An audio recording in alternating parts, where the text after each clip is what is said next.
up against the kingdom. So let's jump into the land of dawn once again for game number 2. Will Rrq find another point, or will Todak equalize in game 2? Let's see, folks, as I gotta say, hero power, it's quite even here, Assassinate. Mobility, power-wise, crowd control as well, but perhaps that is the department that is Rrq lacking of, crowd control. Yeah, look at the mid lane though. Already, Chell and Kadita playing aggressive onto Clay to dominate the mid lane. But Vin was already asserting dominance in Todak's jungle. He was 1 versus 3 early on into the blue side, getting vision on Lean. Knowing Lean started blue bot, gonna move towards the bottom side. Gonna give a little bit of warning to Harris to play more careful. You can see Harris is hugging the tower. Not really playing too out of the line here, but Chao Yamski is now making a rotation to the top side, finding Hayabusa. It's more of a battle of the support at this point, but you can see Win is already level 2, where Chao is still stuck at level 1. Yeah, it's a little unfortunate indeed, but let's see how these interactions are going to go, because a lot of the focus seems to be looking towards the bottom side. Harris getting attacked, and Vin himself gets on out of there. Albert hitting level 4, but doesn't want to commit just yet. Trades on both sides, no kills on either. It seems like both teams here trying to poke, trying to give out pressure. And for now, Momo needs to be very careful here. Albert is already on standby. Will he commit to this? I mean, this is a tower dive right here, right? Albert coming in. Oh, maybe he should just go for the gold crab. I like what R7 is doing in lane. Because of the lane prior, he was zoning Momo away from the experience. And because of that, Win was getting so much more experience. Such a huge lead against the Chao, against the corresponding opposition. And here we go, approaching the first turtle. Hilda is already on standby. Now, this could be the difference maker here, because Rrq is already level 4 in comparison to Momo, who hasn't hit it just yet. So it's a wild charge compared to no Black Dragon form as of now, but Yumski going to be starting up the turtle. He knows the jungle is here. He spots out R7. Hilda immediately attacking Rival, putting him too low to even contest for him. Bottom side, however, Chiku guys goes for the all-in against Skylar with a blazing duet already on him. Chrono Fisher, just enough. No, it's going to be Rival who makes it there just in time to pick up that first blood and back away. Vin coming in to finish off Chiku guys, holding it off. Is he going to hold him hostage? Yes, he is. Chiku, he finally takes it back. But Vin, he doesn't. He misses. Chiku guys is able to flicker on out of there as Rival has to back away. Nobody took the turtle in that time. He has the game sense, but he just misclicked that perhaps. But yeah, I mean, Rival he has no retribution earlier. He was forced, but now it seems like they are ready to set up and take this first turtle. Rrq, can they respond to this? Albert will not be able to reach there on time. Yeah, both assassins are just farming right now, but look at Vince, again, still providing a lot of vision on Chao and everybody on the map. We know Ling was doing the turtle, but here we go. One thing I do want to mention, the kick. Really good kick so far, way the drag into a perfect combo.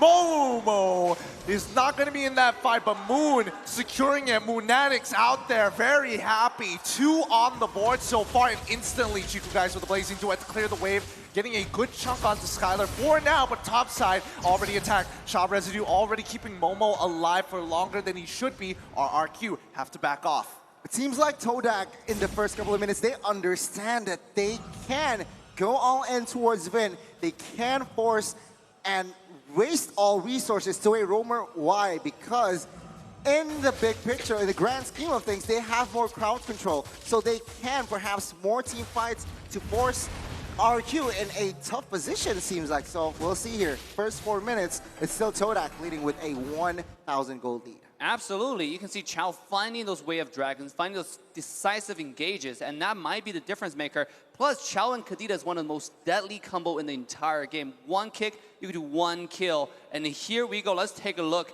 at Chiku. My God, I'm sorry, I'm just shocked. I didn't expect it to have the highest kill in M-Series. In total, 225 is very impressive, but now Vin is about to put his own statement as they dive onto the bottom side. Chiku guys with the blazing duet, the OE shadow kill. The shield was not enough. He ends up going down. A successful dive coming in from Rrq, requiring 4 members to complete. He is just trying to clear the wave, but he has to pay the price as well. Rival, though, a very good rotation coming from this guy. that he is able to find jungles, but anything stood out for you, Assassin Dave, from the emblems? I mean, at this point, look, Rrq quickly turned table around. Even though early game Todak seemed like they had more control, they had more decisive engages, but because of the rotation, the macro Rrq was able to do. However, not only did they find kills, they're now having to prior onto the second turtle. Moving forward, if Haya and Harris are going to skill up, both of them are going to pose a tremendous threat to Ling and Claude. So this is looking really good for Rrq. I'm surprised that we're not seeing Rival trying to contest this. He is a level ahead of Albert, but instead they let it go through. They reset those waves. Moon getting attacked. Vin continuing to harass. Chico coming in with the Battle Mirror image. He sees Clay. He knows this could be bad. And with no Battle Mirror image, it's better to just call it off as Skylar is just wrapping around and looking to proxy that wave. It seems like, again, from the items here, Claude has not reached his power spike just yet. Yep. DHS only Golden Staff is on its way, but after that, I expect Todak to be more active, to find more pickoffs. But take a look at that. Way of Dragon does not really connect. And do remember that Clay is on a flicker, not on a purify.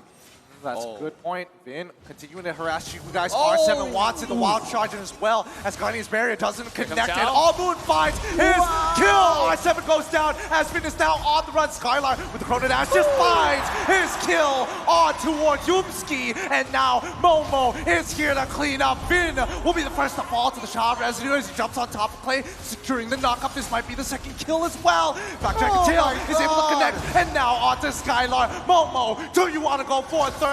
He says, nah, I'll wait next time. Chrono Fisher comes on through, but now that you've walked right into me, Shot Residue is going to proc once again. But look at Topside. Despite all that has happened, Topside finally getting the push.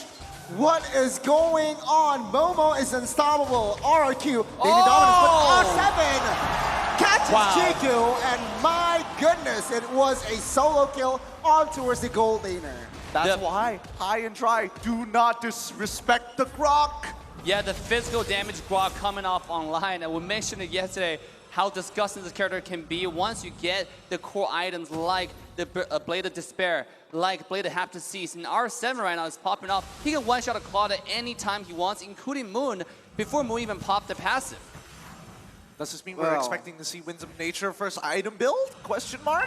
Maybe, but Yumski on the other side already secured Dreadnought. So again, it will negate the damage from Albert and as well as Vin. Also, R7. But we are seeing now Rrq setting up. Flicker, nice. The real one manipulation comes out just in time, and Momo is now here to help. Clay is dead, and Rival is popping off. He's jumping through, but Momo continuing being the consistent source of damage. He's already found his killing spree. He finally dies to R7 at the end of the day, but the damage has been done. 2-for-2 trade. And now Rival once again in that 1v1 against Albert. Okay, Shadow Kill. He passes it over to the Turtle, forcing him to take his quad shadow out of there. Skylar still wants as he drops down the Chrono Force. Moon ends up dying before he could lay waste on the enemy jungle. Turtle falls into the hands of Rrq. Rrq with the favorable trade. They got the neutral objective, and finding Moon was a very, very crucial kill. Now, 5-minute, 8-minute item checks. Assassin Dave, what's going on? At this point, you can see Hayabusa already ramping up, have the Hunter Strike, going for the Blade of Despair. This guy's 1,000 gold ahead. Just a minute ago, he was about like a few hundred gold behind. So because one team fight, he's able to find those good kills and beautiful placement on skill 2 on the Quad Shadow. Right, hiding in the bush. I don't think the Moon saw that coming. Here we go. Here comes the kick once again, but the real world manipulation as well as Chrono Fisher has been dropped. The Salmon Forest, can he get out of there? Skylar's still alive, but it's a little too late. They find a 1-for-1 trade. And the Petrify coming in, Skylar got hit again. He gets locked and he's gone. And the Quad Shadow onto Rival, securing his kill. It's too much damage. Unstoppable. R7 not even participating in the fight. A 4-for-3 trade in favor of Rrq. The birthday boy does it again, and now Momo in a 2v1 situation with the passive sustainable. And my goodness, he almost won that trade. Momo's life for hire protects the wave and still protects the tier 1. Momo is absolute monster at this point. He is building damage. He just finished Hunter Strike. I mean, this guy, he's not going to play any defensive at all. He's going straight to your backline, trying to go for Clay, because Clay has one of the highest deaths right now. 3 deaths in the entire game. Oh, no. One shot kill from Albert. quick, switch the screen. We can't have this. The instant replay already coming up, but look at this play. Oh my goodness. I mean, the fact that Momo was able to get away with so much is pretty incredible, but Albert is now hitting critical mass. We saw that one shot earlier. It's going to happen again. I mean, at this point, right, Rrq, they are just having fun. It's not over though. This Lord now has spawned. Rrq again looking for a setup. 4-man rotations in the river area. Can Todak smell this? Because if they overextend Rrq, they will punish you. And as of now, the tempo and pacing has gone down slow yet again. You gotta give credit to Todak for it. Despite the pressure, they're playing very tight and very close together. Oh, look at the team fight here in melee. Oh, he's breaking out. Kadena has already found the kill on towards Vin's side, but Yumski does not find the angle for the way of the dragon. Albert jumping in with the quad shadows, but here comes Chiku, guys, with the blazing duet. Real world manipulation is out, but Momo, does he want to press the advantage? No, it's too close to the tier 1, but R7 says hello, as his power of nature is going to deter Moon from getting any closer. Very clean execution and setup from both teams. No casualties just yet though, only Vin. But now it seems like both teams, they are focusing on that Lord. With the man advantage, Todak will have a slight edge. But even so, Rrq, they are not letting this Lord for free. No, back to what I was saying regarding Todak, you gotta give them credit for playing so careful and so organized. The Chao Kadena combo has proven to be very effective. Every person they find is the kill. It's very brutal and deadly. That's including Vin, the tankiest character in the entire game right now. Even Vin have to respect this combo and play more safe at this point. I think what I'm stressing about right now is the fact that Skylar, despite getting hit by double petrifies all the time, was still managing to hold out with the Xamarin Force, and I just saw him purchase the concentrated energy. So, with this being said, let's see how this Lord situation is going to work, because the side lane's not falling into the favor of Todak. The way I see it, I mean, Yumski, he has 3 targets, right? Either Albert, Skylar, or Clay. But please keep in mind that Skylar has Purify, so that just eliminates from 3 to 2. Albert quite hard to catch, and Clay is perhaps the only viable target for Yumski to catch. Other than that, it's just, I guess it's not really relevant, but teamfight perhaps will go ensue now. Yeah, again, as Assassin Dave mentioned, just really organized coming in from Todak. They're really not pressing or forcing this. Oh, wait, Moon, Chiku are in prime position. Could they actually find the flank here as Momo is coming in with a Black Dragon form? No, Rrq take very safe paths back into their jungle here, as now they look to press. They do notice where Chiku and Moon is. The plan has been drop a rival, making his way down to the bot side to get some more pressure. And that's the power of Link, right? Like when it's in a stall, when it's stalemate, Link can always go to the side and split push. But this is Rrq taking advantage of this split push and starting the Lord. It's already getting low. Real world manipulation is down. Kadena uses the rough way. Albert's endorsed the Lord, but Momo is going to initiate the fight. He didn't even proc the shot residue. He ends up dying. Albert has already got like the blazing duet as well. The winds of nature show me Shadowfield. It's just enough to secure the kill. Rival unable to get Albert, who's already in purple buff side. Rival, can he find this kill? Yes, he can. Gets one. Uses his ultimate, gets the knockup play. Oh, it's a double. Albert here to finish him off. But no, I'll let you live. You prove yourself worthy. The last man standing finds a double for Todak. Even though the neutral objective falls in the hands of the Kings of Kings, they have managed to have some slight compensation. Let's see, with this Lord push, here we go. Can Rrq break it? And the solo kill? Moon getting, oh my god, the passive is still up for Moon. Oh my goodness, I can't believe it. 1 HP. I guess that's a message to the rest of them. Is he going to do it one more time? Momo this time. He can take the damage. With Lord already pushing it down towards the bottom side, the waves are in trouble as Momo is willing to give his life up for higher. Albert now in trouble as Rival chases him down, secures him with the last crit, and a killing spree on the bottom side. Momo's still alive. Blazing Duet already down, and that is going to be that Lord push. Todak has equalized. Take a look at the gold lead now. It's basically 0. And Rrq, they have the advantage space-wise, but economy is just a balanced game. Assassin Dave, what do you think? Just now, it's more of the game for the team for Rrq to lose, because I mean, the Hayabusa really played a little bit too aggressive, right? Using every single skill possible just to force out Momo's skill, Momo's ultimate, when no teammates nearby. So Ling really just take advantage of that, got him low, and forced the ultimate off, and finish off the kill. That turned everything around, because then his teammate found himself alone, easy double kill, go to the pocket of Todak. Let's take a look at items and farms. Hayabusa is 4,000 gold ahead. Albert is dominating this game. I mean, take a look at Harith and Claude, right? Both goal laners here.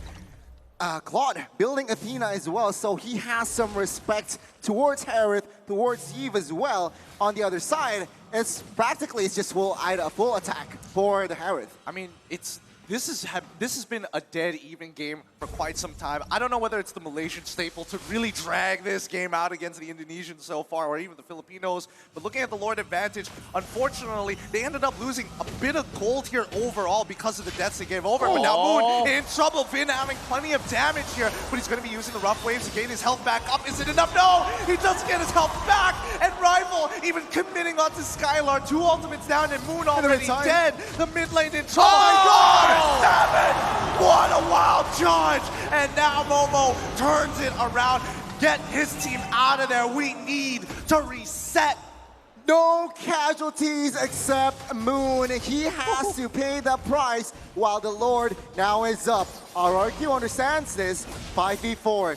Will they commit to this? Todak will not give this freely. Let's see the execution. We're Dragon. Yep, they already used the way of the Dragon to find one. Albert already jumping in. The Yoki Shadow kill. Momo's in trouble. He's already gone. 7 force pop. And that's even Yumski in the back line. Vin may be dead, but it's a little too late. Can Rival pull this through after his immortality? Blazing Duet finds only one? No! It's too late! The damage has been done. A 3-for-2 trade in favor of Rrq. Rrq, they won that war, but at what cost? They will not be able to find the Lord in time. And Todak with that play. Shaman Force popped. Oh, Skylar? He's dead. He just soloed Chiku. That's what the heck? I mean, it's unfortunate timing, especially when you're used to using your Battle image. Moon tries for the one-shot. He tried his best to steal the Lord, but Albert is feeling it today. He does not miss. Look at this KDA, 11, 2, and 3. I mean, both assassins playing out of their mind, right? Ling is a saving grace turnout for Team Todak in this game as well. Finding those flank, finding those perfect executions once after another. So here we go, Lord coming down the bottom side. Let's see this execution on wave syncing. Things are not looking good here. Rival securing that EHS, but is it too late? With the Lord marching bot side, Rrq will grab the advantage here in the jungles of Todak. But remember, this is already the Luminous Lord, so perhaps if Todak makes a mistake, Rrq can end game 2. Perhaps here, but now with the waves already pushing on in, Yumski looking for a flank, looking for opportunities, the Magic Sentry as well to look at what's going on towards the orange, but Vin is just chunking down Chico, almost about to solo him as well. Winter Truncheon purchase onto Clay, but here we go. Inhibitor turns in trouble. Salmon Force has already been popped as Yoki Shadow kill on the middle lane. Rival in some trouble. He's got no way to escape. Oh my God! Looking to secure Finch points. Gets him out of there. Placing the way for the back line. Chico flickers into the middle of that fight. Oki Shadow kill doesn't even connect as well. He's got nothing left. Play with 1 HP. Walks away. And Momo pays for the sins of his brothers.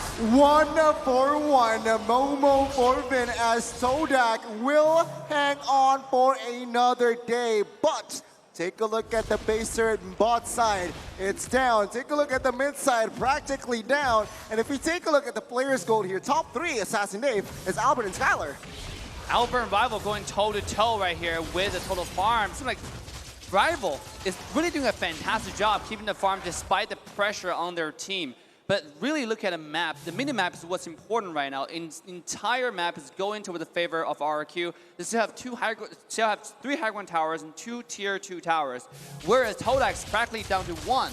So the next push, if they get the Lord, get the pressure on the bottom side, and that might just be the game, the match point for RRQ. I mean, let's look at the Lord advantage, right? Previously, they lost gold. Now they're actually gaining a significant amount. But at this stage of the game where they're already breaking the 62K mark, does it even matter? Is it enough to actually switch out those immortalities for Winter Truncheons?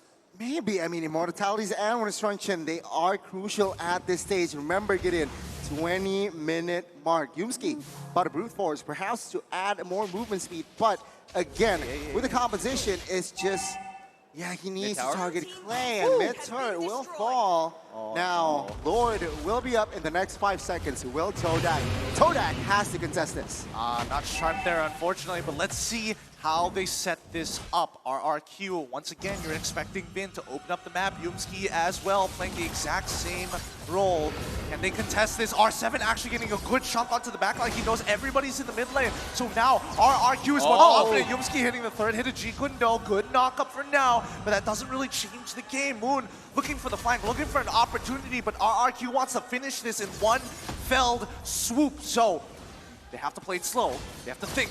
They have to push out the mid lane as Chiku guys and Moon continue to do so. Here it's slow, but the Lord is getting lower by the second, and Momo is gonna force the situation. Chiku out of the fight, Rival out of the fight, but down by bot lane. We see Todak on the run. They've lost one of their members, and now they have no conditions to actually contest this Lord. They're out of here, but Albert doesn't want to give this up just yet. Did he notice? Yes, he does. He sees Kadena. The rough waves already being used to get on away. Quickly, something must be done. Clay flickering forward. He wants a solo Moon all by himself, pushing him away from the Lord. G-Kundo being used, and Moon is going to go down. 2 for 1 trade so far, but Momo trying his best to protect him. Yumski should be able to die, but the Blazing Duet comes out to no avail. Skylar still holding on with his Salmon Force, and that is going to be it. Another slowly but surely one more falls, trading evenly 2 for 2. Chiku still alive. The Kings of Kings, they had shown their statement here in Game 2. With the Lord now in their hands, they are looking for an end. Todak with just 3-4 men now defending. Can they defend this one? Get in. Things are looking bleak for the Malaysians. Let's see. They're going to force the initiation again with the Salmon Force already being popped out. Blazing Duet is coming on through. He's getting chunked. Link already with the ultimate real one manipulation. Comes late to catch on 3. Momo still with the shot rescue holding on just strong enough. But the Lord is on its way, and the members are low. Skylar can't get back into this. Do they just let go? Now with 5 men, with the Lord now, let's see. 6v5, Rrq. R7? R7 in the middle of it all while their carry has just gotten out of there. Skylar's not there. Albert is going to do it by himself. Shot residue proc. But with the shit already with the quad shadows, he's out of there. Okay, shadow kill gets spreads out way too much with the wave. Nothing Rrq can do, but they've got all the inhibitor turrets, all the gold. Todak, they can breathe for another 5 minutes. It seems like. Assassin Dave, what can you read? I mean, at this point, Todak is pulling a fantastic defense, actually. Losing when proven to be the crucial element for RQ9 would end the game right there. But again, with all 3 lanes, high ground tower being taken down, the entire base of Todak's vulnerable, RQ, what they can simply do is just sink in the wave in unison, have all 3 super wave crash in the base at the same time, and try it one more time. Because at this point, Hilda is gonna be very, very tanky in the front, right? He's not really afraid of the one-shot combo coming from the Chow, coming from the Kadena anymore. And you can see everybody, let's see how many immortality we have on both sides. It seems like Rival has it on Team Todak. We also have Chow has it as well. There's 2 immortality versus 1 immortality come from Rrq. This is actually pretty risky for tower dive. Yeah, I mean, what also pops out in my eyes is Rrq. R7 building 2 BODs and also respecting with the magic power for Moon. He builds also that Athena. Now it's just a matter of patience here. Get in. R7. Well, I don't think anything's going to happen. I think it's too risky to die now. It's like 24 minutes. Your death timer is like almost a minute at this point. I think it's already 70 seconds. 70 seconds. Oh, boy. Oh, here we go. Lord advantage from the previous one. Only 1,000 earned, but so far with no inhibitor turrets, Todak at the disadvantage and has to continuously just do the housekeeping of these waves. Yep. The goal difference at this point is not really important. What's important is how many immortality, how many lives do you have. 1 more immortality equals to like 1 extra player. You can kind of like that. And in this case, Todak, the reason why they're doing such a good defense is because they have so much immortality coming up. And here's a last Lord. Whoever positioned better for this one is going to be the winner of this game. To be honest, even though Todak is looking like they're really, really behind on macro side on the minimap, but if they're able to win this fight, they can end the game in one push. Right? Yeah. Let's see how they play this out. All right, deep breaths, everybody, because this could be it. R7 holding down towards that bottom side, making sure that they're going to start this push. Rrq, smart moves. They understand this Lord is not going to be as important for them compared to Todak, but now R7 in some trouble. He's going to back away. Two-Bladed Despair is more than enough with the passive, calling in for the rest of his team. You see Vin, he wants it. They want it. He's going to be running off forward. You guys doesn't have the battle mirror images. Skylar is going to be dropping down that Savage Force. Chico's in trouble. He clears the way. He gets on out just in time. He's coins to attack as many people as possible. They're all dead without Chico. What can they do? Rrq is going to start opening it up, and Yumski and Moon just trying to slow them down to buy any time possible for Chico to get back up. Oh, the timing. Rrq now. Moon sets someone misses. No. Oh, he has a Raider Bronze now. Rough ways as a defense, but now take a look at the damage. Clay will secure the kill. There's nothing you can do. The Salmon Force is just way too much and comes off a cooldown way too fast. This is the pressure's onto Todak, and Rrq knows that better than anyone else, right? They're playing this really, really patiently. We don't have to do the Lord. Right. And speaking of that top side, one more kill coming up. Well played to Rrq. The guerrilla warfare is too good as Rifle ends up falling to the hands of the Kingdom as they slowly close on in. No Lord, no problem. We've got the minions, and now we're running on through. Momo has to fall. Immortality bumps on through, finds 3, but it doesn't really matter. At the end of the day, Rrq Hoshi takes game number 2. GG, well played.